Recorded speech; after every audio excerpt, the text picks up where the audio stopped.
안녕하세요. 결혼한 지 3달 만에 파토난 30대 여성이에요. 저도 제가 어쩌다 이렇게 사연까지 쓰게 된 건지 모르겠네요. 어머님 말씀이라면 꼼짝도 못하는 등신 같은 남편 때문인지 아니면 제가 정말 어머님을 무시하는 못된 며느리라 그런 건지. 하긴 어느 쪽이면 어떻습니까? 둘 다 이제 더는 볼 일이 없는걸요. 남편과는 친구의 소개로 만났는데 당시 남편은 연애 경험이 전혀 없다고 들었습니다. 저 역시 대학교 학부 시절에 딱 한 번, 그것도 한 달도 안 되는 짧은 연애를 했던 걸 제외하면 제대로 된 연애는 해본 적이 없었지요. 그러다 우연히 하게 된 소개팅이었어요. 비슷한 사정 덕분인지 의외로 남편과는 첫 만남부터 대화가 잘 통했습니다. 이후로 얼마 지나지 않아 진지한 사이로 발전했고 연인으로서 1년이란 시간을 함께했고요. 어느 다른 연인들처럼 서로 다투고 토라지는 일도 한 번 없었을 만큼 안정적인 만남을 이어갔어요. 그래서인지 남편이 결혼하자고 프로포즈를 해왔을 때 크게 고민하지 않고 그러자 했습니다. 솔직히 제 인생에서 남편보다 더 좋은 남자를 만날 수 있을 거란 생각이 안 들었으니까요. 하지만 신혼여행에서 돌아오고 얼마 지나지 않아서부터 남편과 제 사이에는 끊임없이 불화가 이어졌지요. 그리고 그 원인은 다름 아닌 어머님 때문이었습니다. 하긴 돌이켜 생각해보면 박수도 양손이 맞아야 소리가 난다고 어머님뿐만 아니라 그런 어머님을 어쩌지 못하는 마마보이 남편이 더 큰 문제였네요. 사귈 때부터 남편은 말끝마다 어머님이 어쩌고 저쩌고 저쩌고 어쩌고 어머님 타령을 어지간히 해대기는 했어요.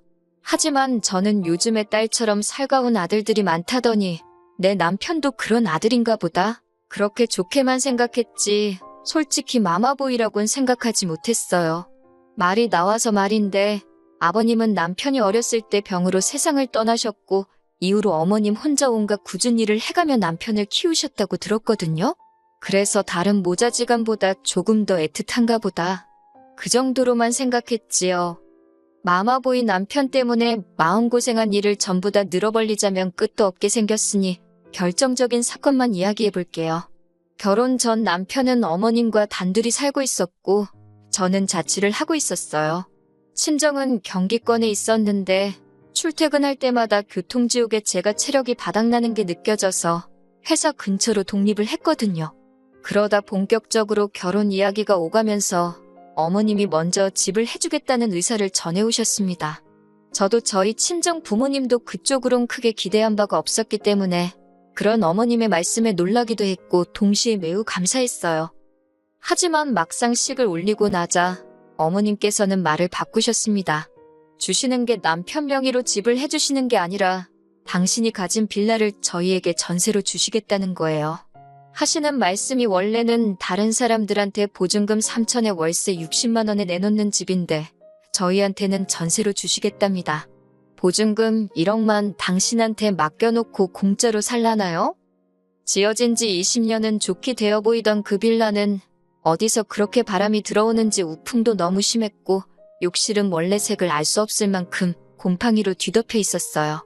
이런 집을 저희더러 1억을 내놓고 살라니 아무리 어머님이라도 이건 뭐 도둑놈 신보가 따로 없다 싶더라고요.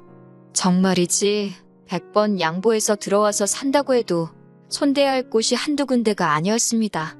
황당함을 감추지 못하는 저를 앞에 두고 어머님께서 하신다는 소리는 더 가관이었어요. 도배만 새로 하면 새 집이나 다름없을 거라며 고치는데 드는 돈은 저더러 친정에 말씀드려서 하라나요? 듣고 있는데 사람이 어떻게 저렇게 뻔뻔할 수가 있나 싶대요. 그날 밤 오피스텔에 돌아오자마자 제가 남편더러 이게 다 무슨 상황이냐고 따졌습니다. 그러자 남편이란 작자가 한다는 말이 매달 오피스텔에서 월세 내며 사는 것보다는 전세가 낫지 않냐입니다. 요새 전세 사기가 얼마나 많은 줄 아냐면서 그래도 우리는 집주인이 어머님이니까 돈 떼일 걱정은 안 해도 되지 않냐면서요. 그리고 이튿날 전날 집을 보러 갔다는 걸 알고 계셨던 친정부모님께서 연락을 해오셨어요. 집에는 가봤냐? 몇 평이나 되냐? 언제부터 들어가서 살기로 했냐? 혼수는 어떻게 해주면 되겠냐? 친정부모님도 친정부모님대로 들떠서 물어보시는 게 전화기 너머로 생생히 느껴졌고 그럴수록 뭐라고 어떻게 상황을 설명해야 할지 감이 안 잡히더라고요. 아무리 머리를 쥐어짜내도 어떻게 좋게 말할 방법을 찾을 수가 없어서 결국 별 수 없이 솔직히 털어놓았습니다.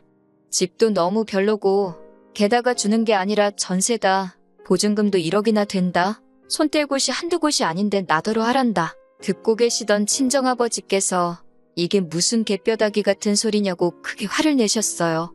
평소에는 말수도 많이 없으시고 점잖으신 아버지라 제가 다 놀랬네요. 친정어머니께서도 너무 속상해 하셨지요. 집 준다는 말에 혹해서 허락한 결혼은 아니었지만 그래도 그쪽에서 먼저 꺼낸 말인데 그렇게 손바닥 뒤집듯이 말을 바꾸는 법이 어딨냐며 이게 사기 결혼이 아니면 뭐냐고요. 하지만 이내 두 분은 침착함을 되찾으셨고 친정어머니께서 차라리 잘된 건지도 모른다 하셨습니다. 이렇게 된 거 그 집구석에서 아무것도 받지 말라시대요. 집 같지도 않은 데서 공짜로 살게 해줬다며 며느리 하나 들어온 거 얼마나 쥐잡듯이 잡을지 안 봐도 비디오라면서 이참에 저더러 시댁하고 산 딱 긋고 살랍니다. 그러면서 남편하고만 잘 살면 되는 거지 시어머니가 뭐가 중요하냐면서 솔직히 말해서 이미 친인척 다 불러서 시까지 올린 마당에 결혼을 무른다는 게 쉬운 일은 아니었으니 저나 친정부모님에게 선택지가 많지 않았네요. 그리고 곧이어 친정아버지께서 2억을 주셨습니다. 혹시나 해서 하는 말인데 그렇다고 저희 집이 돈을 몇 억씩 쌓아놓고 사는 집은 절대 아닙니다. 다만 근래에 들어 아버지가 하는 사업이 잘 되고 있기도 했고 아버지 말씀이 원래 저 시집갈 때 뭐라도 하나 근사한 거 해주고 싶으셨대요. 그런데 어머님이 집을 해준다 하시니까 그럼 당신은 저희가 살다가 힘들어할 때가 있으면 그때 도와줘야겠다 생각하셨다고요. 그런데 이렇게 된 이상 그냥 집은 당신이 해주겠다 하시면서 목돈을 주신 거지요. 그렇게 아버지 돈 2억과 제가 가지고 있던 돈 몇 천을 합해 아파트를 사는 쪽으로 결정을 내렸습니다. 남편과 상의해봤자 어머님 기분이나 헤아리느라 바쁠 테니 그냥 남편에게도 제 결정을 통보하듯 전했어요. 남편과 제 입장이 바뀌었으니 제가 하려던 가정가구와 차 한 대를 남편더러 혼수로 해오라 했지요. 그리고 이 이야기는 아니나 다를까 바로 어머님 귀에 들어간 모양이 돼요. 어머님께서 아주 호통을 치시며 당장 시댁으로 내려오라고 연락을 해오셨거든요. 그렇게 며칠 뒤 시댁으로 향했습니다. 어머님께선 시애미가 오라는데 그날 밤이라도 내려와야지 주말이 다 돼서야 내려왔다며 시작부터 화를 내셨는데 제가 전업주부도 아니고 저도 직장을 다니는데 그게 뭐 제 마음대로 되나요? 그리고 이 마당에 무슨 좋은 일이라고 남편도 없이 혼자 시댁에 내려가겠어요. 어쩌다 보니 어머님과 남편은 소파에 앉고 저는 바닥에 앉아 있더라고요. 이것도 기분이 나쁜데 어머님께선 저를 내려다보시며 제가 마치 무슨 큰 잘못이라도 한 듯 저를 몰아세우기 시작하셨지요. 그렇다고 제가 진짜 무슨 대역죄를 진 것도 아니고 크게 제가 겁먹을 이유가 없었기 때문에 솔직한 제 생각을 전하는 데 집중했습니다. 집 상태가 너무 좋지 못하고 위치도 저나 남편 직장에서 멀기 때문에 여러 면에서 저희한테 이점이 하나도 없어서 들어가서 살기 싫다고요. 그러자 어머님께선 서울에서 월세 60이면 얼마나 싼지 아냐며 돈 무서운 줄 모른다고 저더러 자기 아들이 벌어오는 돈 어지간히 헤프게 쓰게 생겼답니다. 그 집에 들어와서 살고 싶어하는 사람들이 줄을 섰다 하시길래 그럼 그 사람들한테 세주시라 했어요. 그러자 어머님께선 그러면 이참에 당신도 지금 사는 집을 파시겠답니다. 그리고는 그 돈을 저희 아버지가 주신 돈에 보태시겠대요. 그래서 어디 한 30평대 아파트를 구해서 거기서 셋이 살잡니다. 어이가 없어서 어머님 지금 사는 이 집 팔면 얼마나 나오냐고 단도직입적으로 물었어요. 참고로 저희 어머님도 저희 부부한테 전세 주시려던 집하고 비슷한 수준의 집에서 살고 계셨습니다. 재개발 가능성도 일절 없는 집이지요. 게다가 제가 알기로는 몇 년 전 어머님이 운영하시는 가게가 힘들어지자 집을 담보로 대출도 받아 쓰셨다고 들었어요. 그래도 가게는 못 살려서 얼마 전 폐업하신 상황이었고요. 그런 걸 제가 뻔히 아는데 어머님 집을 팔고 학가라니 말도 안 되는 소리였지요. 그런데 남편이 옆에서 박수를 쳐대며 정말 좋은 생각이랍니다. 이참에 자기 어머니도 좋은 집에서 한번 모셔보고 싶다면서 장인어른한테 너무 감사하대요. 그러면서 어머님더러 어쩜 그렇게 머리가 잘 돌아가냐고 자기 엄마지만 정말 대박이라나 어쩐다나 저는 어머님께 합가는 절대 안 한다고 했어요. 그리고 저도 식탁 의자 끌어다 앉았습니다. 아까부터 어머님이랑 남편이 소파에서 저를 내려보는 것도 짜증나고 눈에 들어오는 모든 게 꼴보기도 싫더라고요. 남편이 저더러 한다는 말이 2억 가지고 집을 사면 얼마나 좋은 집을 사겠냐입니다. 하지만 어머님까지 보태주시면 그래도 괜찮은 아파트 하나는 사지 않겠냐고. 남편 말대로 2억 가지고 아파트 사기 어렵지요. 그렇다고 어머님이 무슨 한 5억 10억씩 보태주실 것도 아니고 100번 양보해서 1억 주신다고 쳐도 그렇다고 1억이 작다는 건 절대 아닙니다만 1억 받고 합가라니 막말로 계산이 안 맞잖아요. 남편에게도 똑같이 말해줬습니다. 남편이 아주 벙찐 표정으로 저를 쳐다보길래 뭘 쳐다보냐고 쏘아붙이면서 말이에요. 그러자 어머님도 자기 뜻대로 안 되니 약이 올랐는지 저더러 당신이 어떻게 키운 아들인 줄 알고 그렇게 함부로 하냐며 악을 쓰대요. 순하게 생긴 게 마음에 들어 당신 딸이다 생각하고 잘해주려고 했다나 어쩐다나. 그런데 이제 보니 아주 그냥 못돼 처먹었다면서 당신이 사람을 한참 잘못 봤다고 말도 안 되는 억지를 쓰시더라고요.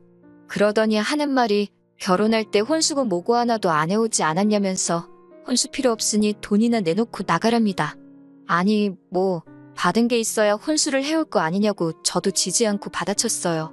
그 잘난 집도 주는 것도 아니고 전세로 살게 해준다는 거였으면서 어쩜 그렇게 음흉하시냐고. 저야말로 사기 결혼 당했다고 고소라도 하고 싶은 심정이니까 억지도 적당히 하시라 했네요. 나이 먹은 게 벼슬도 아니고 막말로 혼인신고도 안 한 마당에 남남길인데 제가 어머님 앞에서 언제까지 절절 맬 줄 아냐고. 저도 할 말 못할 말 가릴 거 없이 마구잡이로 퍼부었어요. 그러자 남편이 자기 어머니 쓰러뜨리려고 작정했냐며 저더러 어떻게 감히 시어머니 되시는 분한테 말을 그렇게 막 하냐고 악을 쓰더라니까요.